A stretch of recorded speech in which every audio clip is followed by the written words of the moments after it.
Chapter 15. The New Heaven. Streets of gold?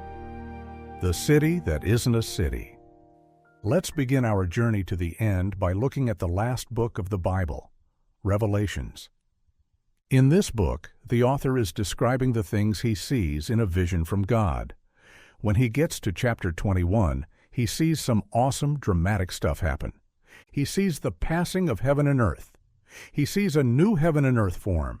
Then he sees a city floating down from the sky, landing on the earth.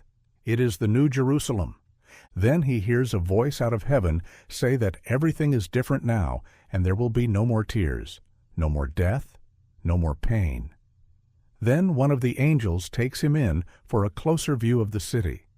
It is made of jasper and sapphires and pearls and emeralds, and even the streets were paved with pure gold.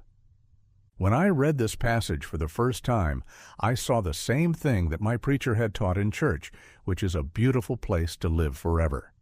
But is that what this part of the vision is referring to? Before we show you what we found, let's go back to the beginning of this book for just a second. Revelation 1, verse 1. The revelation of Jesus Christ, which God gave him to show his servants, things which must shortly take place. And he sent and signified it by his angel to his servant John. When I first began to question mainstream Christianity, I knew that the book of Revelations would have to be a very large part of our study. At first, I was nervous about it, but I refused to just skip the parts of the Bible that seemed difficult and only look at the easy books. One day, I decided to just dive into it and just see what I would find. As I did in every other part of my new study, I decided to read it as if it was my first time ever reading it. If this was the only book I had in front of me, and I had never been taught by anyone what it meant, what would I get? Let's just see. Revelation 1, verse 1. A revelation of Jesus Christ. This sentence fragment is the subject of the book. The word revelation in this passage comes from the Greek word apocalypsis, which means disclosure. According to dictionary.com, the English word revelation means to reveal or disclose something that has not been realized. With that in mind, I saw that this book is the full disclosure of Jesus, or the revealing of something about Jesus that we did not know before. Going on, which God gave him to show his servants, things which must shortly take place. And he sent and signified it by his angel to his servant John. This part of the sentence is often interpreted to mean that the events that are described in this disclosure have not happened yet. Often the phrase shortly take place has been believed to mean that the events were to happen soon after the disclosure was written, or that when the events began, they would happen very quickly. Either of these explanations seems possible, especially given that mainstream Christianity has spent so much time on this subject. But as with everything, we want to encourage you not to assume anything to be true or untrue until you have looked into every possible answer. When was this revelation given? The first thing I would like to point out here is a very huge piece of the puzzle. For a long time, the book of Revelations has been considered to be the account of how things will happen in the future when Jesus is finally ready to finish things up. The reason we have believed that for so long is because we have developed ideas about what the world will be like and look like once he has finished. Because the things that we see with our eyes do not match the visions in our heads, meaning we do not see what we expect to see, we will always see things as unfinished. Remember that Jesus is still not believed to be the Messiah by many, because he was not what they expected him to be. So if they were wrong about the Messiah, is it possible that what we are expecting to happen could happen in a way that we least expect? We already believe that it will happen in an hour we least expect, so how do we know that we have the how it will happen figured out? The fact that John doesn't get the vision and write these things down until way after Jesus has left the earth has led to some confusion also, because the first verse says, "must shortly come to pass," combined with the timing of John's writing of the vision, this leads us to believe that the events described in this vision will happen after John writes the vision down. What we now hope to clarify is that God gave this disclosure to Jesus first, not John, and that the phrase "must shortly come to pass" is in reference to the timing of the revelation being given to Jesus, not John. In other words, we are questioning whether this vision must shortly come to pass after it was given to Jesus, or it must shortly come to pass after it was given to John to write down. Look at how the verse reads, and you will see that it is given to John last. I've heard mainstream Christian teachers state this before, but I did not see the significance of it until now. If it was only given to John after Jesus left, then we might be wrong, but because it was given to Jesus first, then sent to John by an angel, brings a new question to mind. When was this disclosure given to Jesus? When it was given to John, you will see very soon, is irrelevant. Let's read this part again. Which God gave him to show his servants, things which must shortly take place. My version. Which God gave to Jesus to show his servants things that were about to happen. When you think about the verse this way, the phrase, things that must shortly come to pass, moves to a different position in time. This leads us to ask the question, when did God give this disclosure to Jesus? Have you ever even thought to ask that question? I never even thought to ask that question until now. So when did it happen? Let's flip our Bibles back to Matthew 24, verse 3. Now as he sat on the Mount of Olives, the disciples came to him privately, saying, Tell us, when will these things be? And what will be the sign of your coming and of the end of the age? Here the disciples, Jesus' servants, ask Jesus when the end of the age will be and what will it look like. Jesus goes on to answer these questions by describing several events that we find also described in the book of Revelations. For example, Matthew 24, verses 29 to 30. Immediately after the tribulation of those days, the sun will be darkened, and the moon will not give its light. The stars will fall from heaven, and the powers of the heavens will be shaken. Then the sign of the Son of Man will appear in heaven, and then all the tribes of the earth will mourn, and they will see the Son of Man coming on the clouds of heaven with power and great glory. Compare this passage in Matthew to Revelation 6, verses 12 to 13. I looked when he opened the sixth seal, and behold, there was a great earthquake, and the sun became black as sackcloth of hair, and the moon became like blood. And the stars of heaven fell to the earth, as a fig tree drops its late figs when it is shaken by a mighty wind. So again, I have to ask you, when was Jesus given this disclosure? The whole idea that God had to give Jesus anything tells us that at one point in time, Jesus did not have all the answers. It is really never talked about. But when did Jesus learn all of these things regarding what he was supposed to do? And when? Was he just born with this knowledge? When he was 3 years old, was he thinking about how he was going to die on a cross? Or was this knowledge given to him a little at a time as he grew up? Obviously, he knew what was up before he answered the questions of the disciples in Matthew 24. Obviously, by this point in his life, he knew all things as God knows all things. My guess is that Jesus was clued into these things around the beginning of his ministry that started when he was baptized by John the Baptist and then spent the next 40 days in the wilderness. It seems like a good time to me to let him in on the full plan, but regardless of the exact time of this disclosure being given to Jesus, it must have been given prior to this time when he described it to the disciples. So let's read it again with the thought that God gave this revelation to Jesus before Jesus speaks in Matthew 24. Let's look at Revelation 1, verse 1 again, but this time I'm going to add, in parenthesis, some clarifying words. The revelation of Jesus Christ, which God gave him at the beginning of his ministry, to show his servants, the disciples, things which must shortly take place.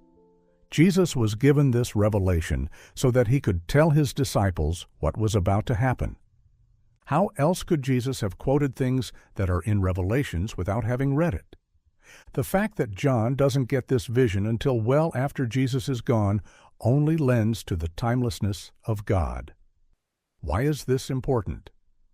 You will see why very soon, but first we need to make a few more points, so please stick with us here.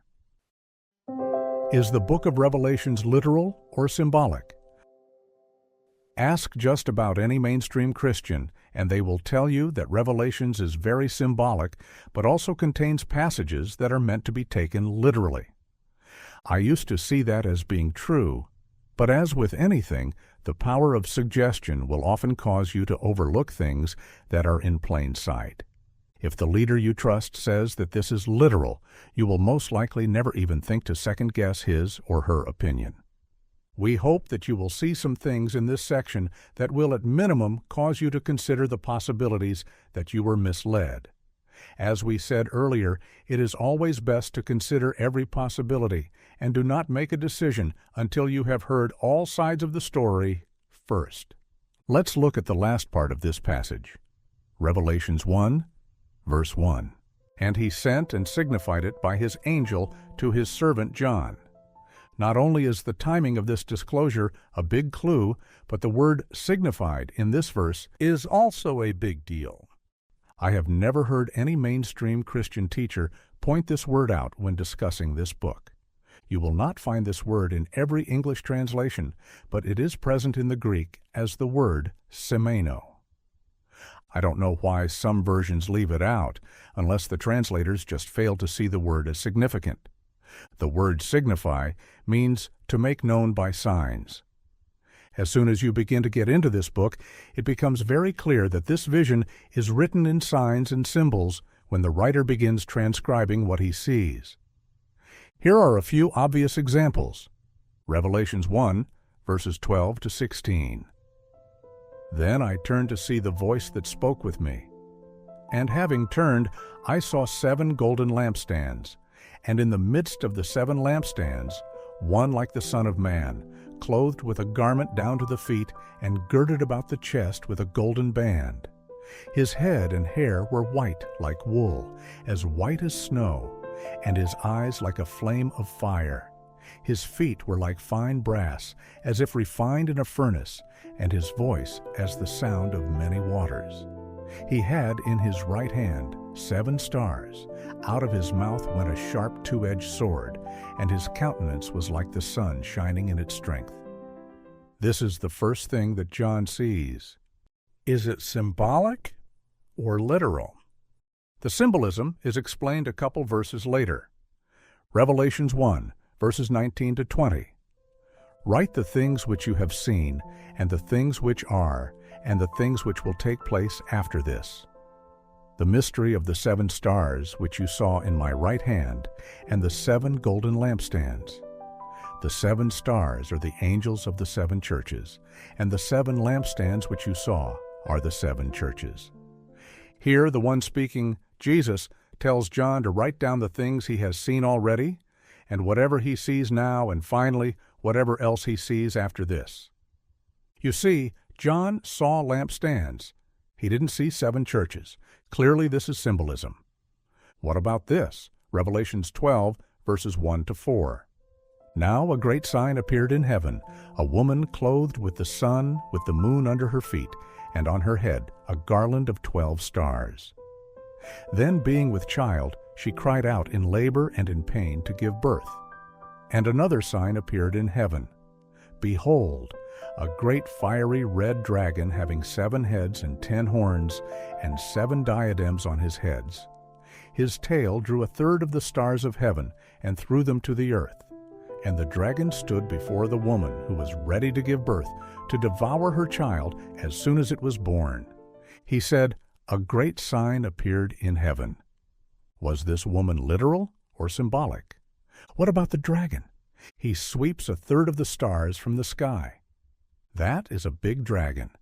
Read this whole disclosure, and you will find obvious symbolism on every page. With so much symbolism, how do we know which parts are to be taken literally. John sees a dragon, 2 separate beasts, and several horses galloping across the sky. Towards the end of the book, he sees a city made of gold floating down to the new earth. Is that literal? I was taught that it was. I would venture that 99% of mainstream Christian teachers will claim that it is literal. What do they base this claim on? Does the writer of this book tell us to take it literally? If the writer did not mention anything regarding how this is to be taken, then we might be able to assume that it is possible that it is literal. The problem I have with this is that the writer did say something about it, and in the very first verse. This message has been signified or formatted in a symbolic code that cannot be taken at face value but is to be interpreted. The New Jerusalem? A literal city? Or something else? Let's jump back again towards the end of this book and read about the city we started writing about in the beginning of this section. Revelations 21, verses 1 to 4. Now I saw a new heaven and a new earth, for the first heaven and the first earth had passed away. Also there was no more sea. Then I, John, saw the holy city, New Jerusalem, coming down out of heaven from God, prepared as a bride adorned for her husband. And I heard a loud voice from heaven saying, Behold, the tabernacle of God is with men, and he will dwell with them, and they shall be his people. God himself will be with them and be their God. And God will wipe away every tear from their eyes. There shall be no more death, nor sorrow, nor crying. There shall be no more pain, for the former things have passed away. Here John sees a new heaven and earth. Could this be symbolic? Then he sees the holy city coming down from heaven. What is this city? Is it where we will live in the future like mainstream Christianity teaches? Look at what John says in verse 9. Then one of the 7 angels, who had the 7 bowls filled with the 7 last plagues, came to me and talked with me, saying, Come, I will show you the bride, the Lamb's wife. Look at the words I underlined here. The Lamb's wife. Who is the Lamb's wife? John sees the city prepared as a bride, adorned for her husband, and then the angel calls the city the Lamb's wife. So what is going on here? Is this a literal city, or is it symbolic? Remember that the first verse in this book says that this message is symbolic. Could it be that this is symbolic?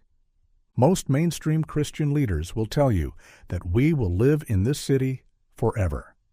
Most Christians, when asked to describe what heaven looks like, will describe in detail this city.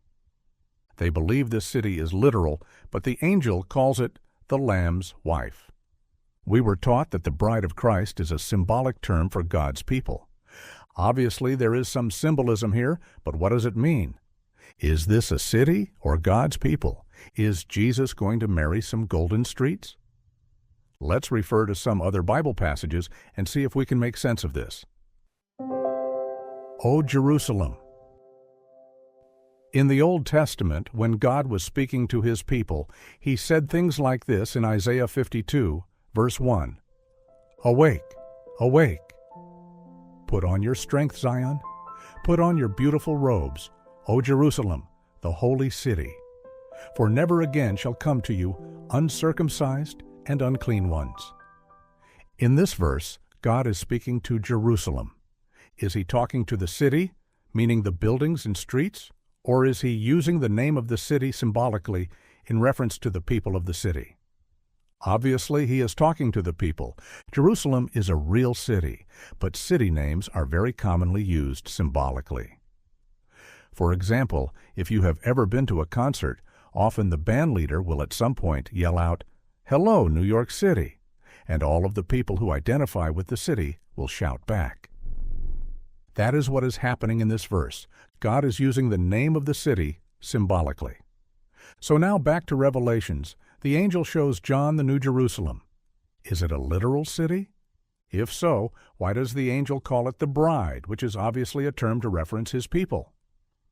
The New Jerusalem is symbolic of God's people who were made new. Revelation 21, verse 10. And he carried me away in the Spirit to a great and high mountain, and showed me the great city, the holy Jerusalem, descending out of heaven from God. This is revolutionary. If the New Jerusalem represents God's people rather than a literal city, and if this entire vision is symbolic rather than literal, what does this mean for everything else we've been taught about the end times? In our next chapter, we'll explore what the New Deal really represents and discover why everything had to be made new.